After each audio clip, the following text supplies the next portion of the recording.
Bon, passons à quelques questions avant de commencer le cours. Qu'est-ce que vous pouvez me dire sur Louis IX? Oui? Qu'il a régné de 1226 à 1270, madame. Oui, exact. Que c'était un capétien qui était héritier de Louis VIII et de Blanche de Castille, marié à Marguerite de Lafayette. Bien. Qu'est-ce que vous pouvez me dire à part ces quelques rudiments de base? Personne? Pourquoi pas... Billy? C'était Saint Louis Bravo, Billy. Et pourquoi ce nom? parce qu'il était gentil. Bien, Billy. Effectivement, il était gentil. Mais au Moyen-Âge, gentil avait une autre notion, puisque Louis IX servait Dieu en faisant des croisades. C'était donc comme un saint. Et ces croisades, eh bien, ce sont des voyages à travers le monde, en particulier l'Orient, où il pouvait propager le catholicisme en éradiquant les autres religions. Éradiquant, ça veut dire quoi? Oh, mais Billy, cela veut dire tuer, massacrer, hommes, femmes, enfants, un par un. Et pour se prouver qu'il était un bon serviteur de Dieu, il se fouettait en guise de pénitence. Avouez que si vous aviez su ça à l'école, ça vous aurait fait un sacré choc. Bon, en même temps, j'aurais kiffé cette prof. Bah oui, à l'école, on a appris certaines choses en histoire qui sont clairement fausses ou à nuancer. Et au vu de cette rentrée merveilleuse, et pour clouer le bec à votre prof d'histoire, je vais ici démonter quelques clichés bien ancrés dans nos consciences collectives. Je préviens tout de suite, je n'entrerai pas dans les détails, mais si vous voulez de plus amples informations, je vous conseillerai quelques petites références en barre d'infos. Alors, je n'aurai pas toutes les références, puisqu'en fait la plupart des choses que je vais vous dire, eh bien je les ai apprises à l'université. Donc ça reste quand même le résultat d'un travail de chercheur. Et oui, ça sert de faire de l'histoire de l'art archéologie. Hein. Et regardez Secret d'Histoire aussi. Oui, bien sûr, mais il faut écouter Stéphane. Stéphane est un héros.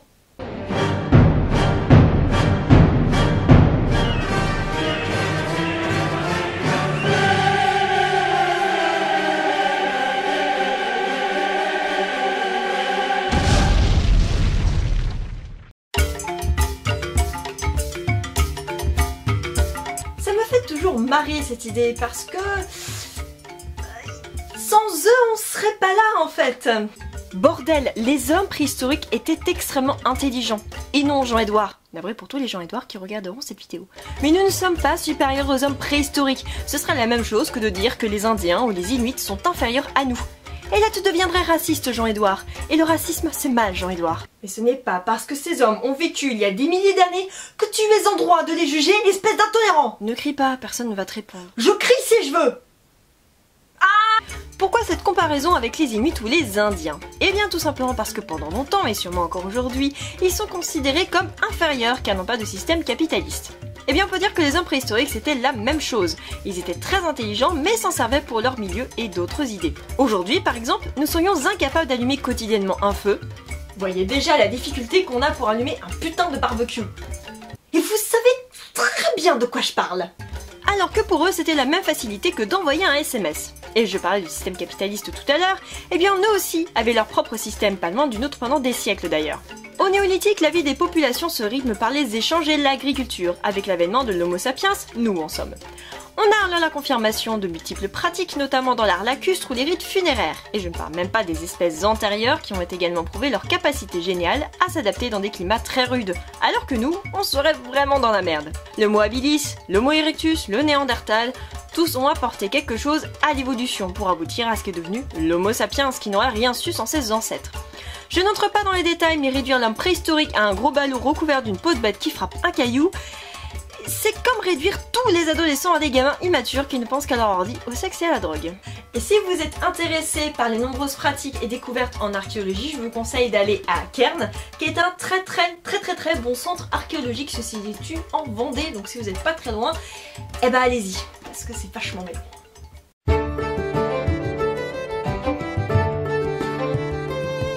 Alors même chose que les hommes préhistoriques, on s'est toujours dit que les Gaulois c'était des gros imbéciles moustachus qui tapaient sur les Romains lors des batailles. Alors j'adore Uderzo et Hergé, hein, genre vraiment, mais putain non quoi. Non. Bon, comme pour les hommes préhistoriques, on a un gros problème. Les Gaulois n'écrivaient pas. ou alors trop peu pour en tirer des conclusions. Donc difficile de les connaître, et le seul moyen c'était de lire La guerre des Gaules de Jules César. C'est ce qui a donné l'image que nous avons des Gaulois depuis des siècles et qui a inspiré les auteurs d'Astérix et Obélix. Sauf que les Gaulois et César, c'est comme moi et Nolwenn Leroy. C'est pas trop valide niveau objectivité. Bah, elle est bien Nolwenn Leroy.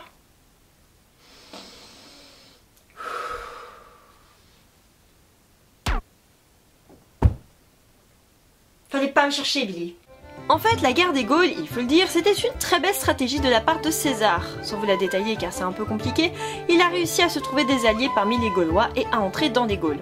Car oui, autre idée reçue, certains Gaulois n'étaient plus trop Gaulois, hein, parce qu'ils avaient déjà été colonisés par les Grecs, donc pas trop difficile pour eux d'adopter les modes de vie repris plus tard par les Romains. Et oui, il y avait plusieurs Gaules. Mais ça c'est une autre histoire.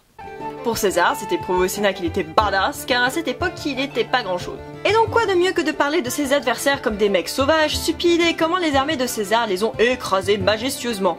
Alors que les Gaulois, ils avaient quand même réussi quelques années avant à entrer à Rome. En fait, ils voulaient pas le dire, mais les Romains avaient peur des Gaulois. LOL.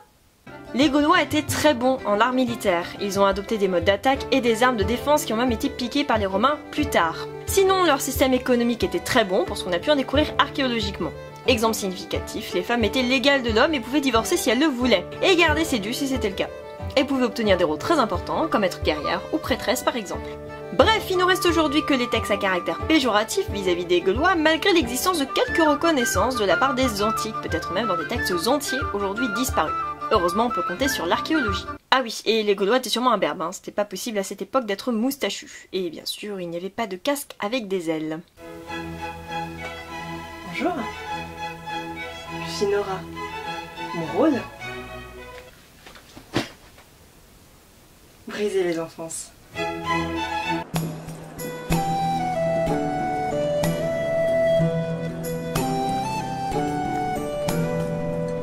On peut dire que cette période était plutôt pleine d'innovations, bien sûr artistiques, de recherches artistiques et littéraires.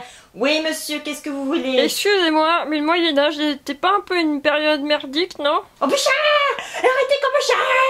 Voilà ce qui pourrait se passer si vous dites ça à un médiéviste, puisqu'on pourrait toujours se dire que le Moyen-Âge est une période de merde avec des maladies, de l'obscurantisme et de la pauvreté. Les périodes postérieures n'étaient pas meilleures. Bien au contraire. Voyons d'abord pourquoi on appelle cette période Moyen-Âge. Eh bien parce qu'à la période d'après, les gens voulaient faire renaître l'Antiquité, d'où le nom Renaissance. Pour eux, l'Antiquité était la meilleure période pour tous les domaines intellectuels. Mais au Moyen-Âge, oh, mais ils n'ont rien compris, c'est une période toute nulle comparée à la magnifique période de l'Antiquité et puis de la Renaissance. C'est juste une période transitoire entre ces deux époques. Un âge un peu moyen en fait. Et voilà. Donc rien que le nom est péjoratif. Alors qu'au final, il faut nuancer un peu tout ça. Oui, les gens étaient pauvres, mais croyez-moi qu'ils l'étaient toujours aux époques suivantes, en particulier au XVIIIe siècle. La Révolution, tout ça? Oui, il y a eu des maladies, mais il y en a eu aussi plus tard, comme la tuberculose qui a fait beaucoup de ravages. Et l'obscurantisme alors? La place de la religion? Croyez-moi que la religion ne faisait que commencer, on n'est pas encore à un point horrible. La religion restait encore à peu près correcte. Les gens avaient la religion comme seul soutien, et c'est pour ça qu'il est difficile de dire qu'ils étaient illettrés, par exemple, car ils connaissaient le latin. Oui, parce qu'au Moyen-Âge, être illettré, c'était pas parler latin. Aujourd'hui, on serait illettré. Et si vous vouliez être accepté au Moyen-Âge comme étant lettré, eh bien, il fallait suivre les cours de latin en 5e. Oui, je sais, heureusement qu'on a pu ne pas le faire. Pourquoi croyez-vous que le protestantisme a été créé plus tard? Bah tout simplement parce que le Vatican arnaquait tout le monde. Je parle des Borgia, peut-être que ça vous dit quelque chose. Ah mais vous allez me parler des Inquisitions alors? Alors oui, il y en a eu, mais les plus violentes se sont déroulées à partir du 15e siècle, notamment avec l'Inquisition espagnole, qui va s'arrêter à la fin du 19e siècle. Et c'est vrai que le massacre de la Saint-Barthélemy, c'était le fun total. Bref, la Renaissance était pas mal dans son genre, et le Moyen-Âge a donné de belles créations artistiques et littéraires qu'il ne faut pas mettre de côté. Donc par pitié, donnez un peu de considération à cette période qui a quand même duré 1000 ans. L'homme du Moyen-Âge du début n'était pas le même que celui de la fin, donc c'est un peu trop difficile de juger.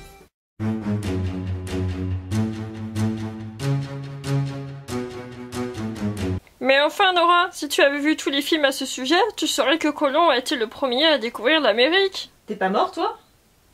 Oui, j'ose démonter l'une des choses que les élèves adorent citer pour parler du début de la Renaissance. La découverte de l'Amérique par Christophe Colomb en 1492. Alors qu'en fait, Non. Il faut être précis en histoire. Colomb n'a pas découvert l'Amérique, mais seulement une petite partie. Et puis surtout, faut signaler que le mec ne pigeait que dalle à ce qu'il avait découvert, puisqu'il pensait arriver en Indes orientales. Et au final, ils arrivent aux Caraïbes. Monsieur Colomb, on est où? Je dirais en Inde, allons-y, youhou! Et donc ils y vont gaiement, puisqu'ils vont à la rencontre des indigènes, appelés indiens du coup, et Colomb en profite donc pour soutirer les ressources de ces peuples, en particulier pour ce qui est des épices et de l'or, bien évidemment. Et en retour, il va les exploiter, et la grande majorité de la population va périr pour de nombreuses raisons, en particulier les maladies qu'apportent les Occidentaux avec eux, mais également les révoltes, lorsque les Occidentaux ont découvert qu'avec des armes, c'était vachement mieux pour dominer la population et coloniser le territoire. En fait, celui qui va vraiment découvrir le territoire, c'est Amerigo Vespucci, puisqu'il va remettre en doute le fait que Colomb ait trouvé une route vers l'Asie, et c'est ce que tout le monde pense. Grâce à plusieurs voyages à partir de 1497, il a pu affirmer qu'il s'agissait en fait d'un nouveau monde de découvert, et lorsqu'il sera cartographié en 1507, on le nommera Amérique, en hommage à Vespucci. C'est quand même la putain de classe.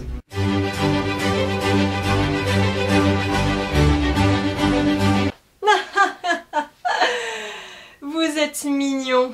Alors ça me fait toujours marrer. Les personnes qui affirment que les Français du siècle des Lumières étaient très puritains et que le sexe ne servait qu'à faire des gosses. Sachant qu'à cette époque se développe le libertinage intellectuel, mais aussi physique. MDR, j'ai envie de dire. T'inquiète que ça allait bien pour eux, surtout à Versailles, parce qu'en fait, on s'ennuie un petit peu beaucoup, il faut le dire. Et alors, de nombreuses rumeurs un peu scandaleuses vont commencer à circuler, d'autant plus que les souverains sont un peu des choses du slibard. Louis XV est connu pour avoir eu pas mal de maîtresses, dont la plus connue est Madame de Pompadour. Mais quand cette dernière a une maladie à cause de lui et qu'elle en avait un petit peu ras-le-bol d'être dans son lit, elle lui a carrément embauché 2 jeunes filles vierges regroupées dans le parc aux cerfs où il pouvait laisser libre cours à ses envies royales. Mais il n'y avait pas que lui, puisque plus tard, sous le règne de son petit-fils Louis XVI, qui pour le coup n'a jamais une maîtresse, il avait carrément des censeurs royaux pour éviter les romans à caractère érotique. Et le propre frère du roi, le comte de Provence, crée le jardin Balby, avec une petite grotte au sein même des jardins de Versailles, où les gens s'amusent un peu. Bah il quoi. Ok, j'avais oublié YouTube. Il jouait au docteur. À plusieurs. Si vous avez vu mon épisode sur l'amour dans l'art, vous avez pu voir que les artistes se prêtent également aux représentations très subversives, comme Fragonard par exemple. Et le libertinage ne s'arrête pas là. Des personnages très connus comme Casanova font leur apparition, et ce dernier se reconnaît être le champion en ce qui concerne les aventures amoureuses et leur fonctionnement. Il est devenu le séducteur par excellence. Puis bien sûr, nous avons le marquis de Sade, qui est le génie de parler de SM, mais d'une manière vraiment crue et salace, qui le mènera droit à la Bastille. 50 nuances degrés, c'est du pipi de chat à côté, hein. Bon, en même temps qu'il a déjà accordé du crédit à 50 nuances degrés. C'est une question rhétorique, bien évidemment, puisque je suis toute seule. Mais j'aime bien 50 nuances degrés, moi. Ta ferme, Billy.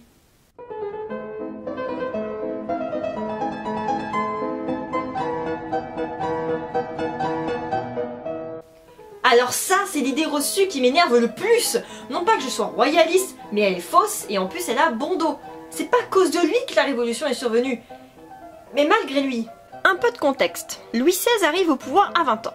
Il n'a jamais été élevé à être roi puisqu'il n'est que le second d'une fratrie de 4 garçons. C'est un enfant qui a été élevé dans l'ombre de son frère aîné décédé et qui était le meilleur de tous selon tout le monde. En revanche, contrairement à ce que tout le monde dit sur sa gueule, Louis XVI était très cultivé et intéressé par beaucoup de choses, en particulier la géographie et la découverte de nouveaux territoires. Alors oui, il aimait la serrurerie et il faut reconnaître que c'est un domaine complexe que Louis XVI maîtrisait parfaitement. Le roi de France se devait toujours de connaître une activité manuelle. Louis XV c'était tourner le bois, Louis XVI c'était la serrurerie. Autre chose, quand il est roi, la France est dans la mer depuis longtemps. Les caisses sont vides à cause des guerres successives survenues sur les 2 règnes précédents. Et ces 2 derniers n'ont pas fait beaucoup de bien économiquement pour d'autres raisons, en particulier le règne de Louis XIV avec la construction de Versailles ou d'autres monuments, et bien sûr, les maîtresses. Puis il n'est pas aidé Louis XVI, il est entouré d'un conseil de gros cons composé de personnes ne pensant qu'à leur privilège dans une prison dorée. Pourtant, Louis XVI, il aimait son peuple. Genre vraiment. C'est con puisque c'est le seul qu'on a décapité. Il est allé voir les gens, à essayer de les aider, à améliorer les hôpitaux, à donner un état civil aux autres religions, comme les juifs par exemple. Cela faisait des années que la population n'avait pas vu le roi venir et s'occuper d'eux. Marie-Antoinette non plus n'a pas été élevée à être reine, c'était la dernière de 15 enfants. Elle s'est mariée à 14 ans pour pondre des gosses. Imaginez le délire. Évidemment qu'elle s'est réfugiée au Trianon, elle était malheureuse, et quand elle est devenue reine, c'était une ado. Et du coup, elle s'est dit, je vais m'amuser un peu, avec la mode et les fêtes. Alors non, elle n'a jamais dit sinon pas de pain qu'il mange de la brioche. C'était une invention de Rousseau. Et non, elle ne ruinait pas le pays puisque les guerres ou l'indépendance de l'Amérique avaient coûté beaucoup plus cher sans compter les dépenses des nobles autour d'elle. Louis XVI a d'ailleurs essayé de mettre des impôts aux nobles et au clergé, Le bling clérical. mais il n'a jamais réussi. Il n'avait pas confiance en lui, n'aimait pas les conflits et n'a jamais réussi à imposer ses idées. Peu avant que la Révolution éclate, Louis XVI vient de perdre un de ses enfants, le futur Louis XVII. Et donc il n'est pas du tout en mesure de réaliser qu'une révolution est en train de survenir. Et tout le monde a juste cru qu'il s'en foutait. Malgré les insurrections du peuple, il capitule, se laisse faire et ne fait jamais de riposte. Il ne voulait tuer personne, alors que vous inquiétez pas, Louis XIV n'aurait pas hésité à balancer toute sa garde sur la gueule des gens. Il aimait son peuple, bordel. C'était, je pense, le seul roi qui aurait pu faire un peu de bien à la France, mais il n'avait pas les épaules pour être le roi d'un pays en pleine crise. Son jugement a été injuste, celui de Marie-Antoinette aussi. Ils sont juste arrivés au mauvais moment et n'ont jamais pu et jamais choisi à être roi et reine.